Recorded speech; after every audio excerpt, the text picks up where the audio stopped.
President of the progressive public opinion research firm Impact Research, Molly Murphy. Molly, thank you so much for being with us. We've talked about, obviously, you poll for Democrats, so feel free to jump in and talk about Democrats and how they still are upside down, regardless of the bad news for Donald Trump. But I wanted to start by talking about, we talked about democracy. We talked all these things during the campaign. We talked about these general concepts. We talked about other issues. And afterwards, I'm speaking just for us in the media, we were lectured. You didn't understand it was the price of butter. It was the price of eggs. So we're sitting here talking about all of these things that are driving the president's poll numbers down, including Abrego Garcia. He's upside down significantly on that issue. He's upside down on so many other issues. But I wonder how much is it, the economy, the same thing that at the end drove Joe Biden's numbers out and may have prevented Kamala Harris from winning the election. I think it is. It starts with the economy. Other issues then can pile onto it, but it really is the economy. Voters' approval of the economy has not improved a single tick since he took office. And that alone is not enough to necessarily drive down his approval ratings on the issue. Voters are aware that it takes time, that these problems were deep. A lot of the voters who especially took a chance on him, hadn't supported him in the past, they were really focused on this. They're willing to give new presidents a chance here.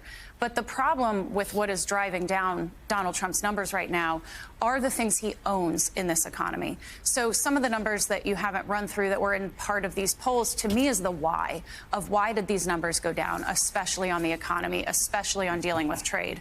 You did show 55% of Americans oppose the tariffs. 72% of Americans think we are headed towards a recession. But the end of that sentence is significant here due to Trump's policies. So it's ownership of that. It is not something that happens to be in the White House. If it happens, it is because of his policies. 50% of Americans say that they are worse off because of Trump's economic policies right now. And so if this was just the economy he inherited, I would suspect that his numbers might have a little bit more resilience instead of seeing this rapid decline that we've seen. Now, the other things you pointed out certainly are not helpful to him in this. But I look at things like bypassing Congress, ignoring the courts, the way he's handling the tumult and chaos as almost like a secondary offense. It's a seatbelt law. If everything else is going really well, people are going to forgive some of the process of how it happens. But if they are not happy with that core, the price of butter, the price of eggs, what they think the future holds for them, all of a sudden those things serve as a bit of a pylon.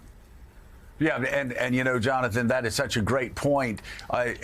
These issues, that whether you talk about the rule of law, the president appearing to be defiant to courts, you look at Abrego Garcia, you look at a lot of other things that have happened over the first 100 days, and that's showing up in polls as well. Americans very concerned about the rule of law, very concerned about judges' orders being followed. But as Molly said, that is sort of a pile-on to the underlying "it's the economy, stupid" approach that we've heard about since James Carville. Right. These are inherently American values and beliefs. And we're seeing these polls suggest that there's some anger that they're being violated, but that perhaps that would have taken a backseat were the economy humming along. It's such a cliche, but it's true. Most voters, it's kitchen table issues first and foremost, and then we go from there. And that's where Trump, who was elected, let's remind everyone, elected to deal with that. And he's falling short, at least for these first 100 days. So Molly, let's flip this a little bit here and talk about where the Democrats are. The polling suggests, that though that generic ballot, yes, they'd be favored over Republicans in a midterm election, but there's still not a lot of positivity around the brand right now, about its identity, coming off of the election defeat in November and the search for what they stand for now. What are you seeing as you look over these numbers? Yeah, I mean, I see the same warning signs for Democrats. And I do think Jim's point is well taken. And we've seen it after any losing election. The party that has lost does sort of have in the wilderness period as voters, as the party, as, sort of everyone takes a beat and considers the implications of what's just happened. So to some degree, I think that there is a normalcy to this low point. And some of the numbers are also driven by Democrats themselves being critical of the party, which you do see happen after a loss.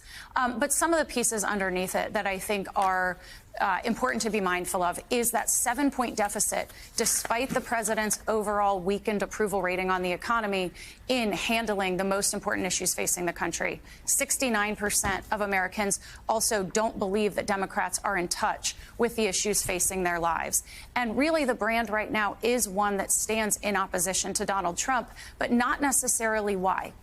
If you want to stand against the president, if you want to stand against the opposition party, you should have a fairly clear vision statement for why are these things bad and what comes next. What do you get if you, in the generic context, if you in the midterms put your faith in Democrats? Now, I think this is also, it's hard to rebrand an entire party.